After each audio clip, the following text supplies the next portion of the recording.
what calendar does God use? There's always these discussions. Does God recognize the Gregorian calendar? Does he use the Hebrew or Jewish calendar? Does he use the Enoch calendar? Does he strictly adhere to an astronomical calendar using the sun, moon, and stars? Most of you are familiar with Genesis 1:14. It says, "And God said, let there be lights in the firmament of the heaven to divide the day from the night, and let them be for signs and for seasons and for days and years." So one of the first things that we see God letting us know is that the celestial bodies in the heavens are primarily actually for signs, which I think surprises a lot of people. But obviously one of the other main uses for them is to account for seasons, days, and years. All these calendars are going to be referencing the same astronomical clock, the same celestial bodies, if you will, that God has put in motion that anchor these things. But we're going to see that God definitely recognizes some of these specific markers as they line up with particular Jewish years and particular Gentile years. Here in Deuteronomy 32:25, we see it says, "The sword without and terror within shall destroy both the young man and the virgin, the suckling also with the man of gray hairs." King James Pure Bible Search, and we're going to look at that verse 25 selected up here.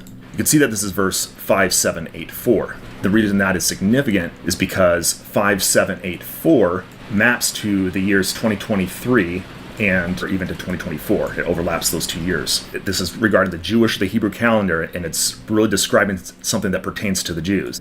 Most of you are aware that on October 7th, Hamas came into Israel, and they're continuing to deal with that, and they're also dealing with the sword without, which would be Hezbollah, the proxies of Iran. This is showing a connection between it, something that we're seeing happen right in front of our eyes at this present time being mapped to this verse. So in Acts 15:17, we see this, that the residue of men might seek after the Lord, and all the Gentiles upon whom my name is called, saith the Lord, who doeth all these things. For those of you who know church history, the year 1517 will stand out because 1517 is the year that the Protestant Reformation began, when essentially Martin Luther sent his complaints to the Roman Catholic Church, and a residue of men sought after the Lord. And so we have God calling that year out. Here's another reference that we see in Acts 16:11.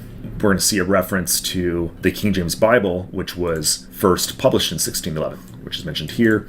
Acts is actually prophesying that, even though it may not seem like it. It says, "Therefore, loosing from Troas, we came with a straight course to Samothracia, and the next day to Neapolis." If we go to these places that are mentioned, and we draw 2 parallel straight courses from the initial departure locations, and we project that straight course outward, it points directly to London, which is where the King James Bible was published in 1611.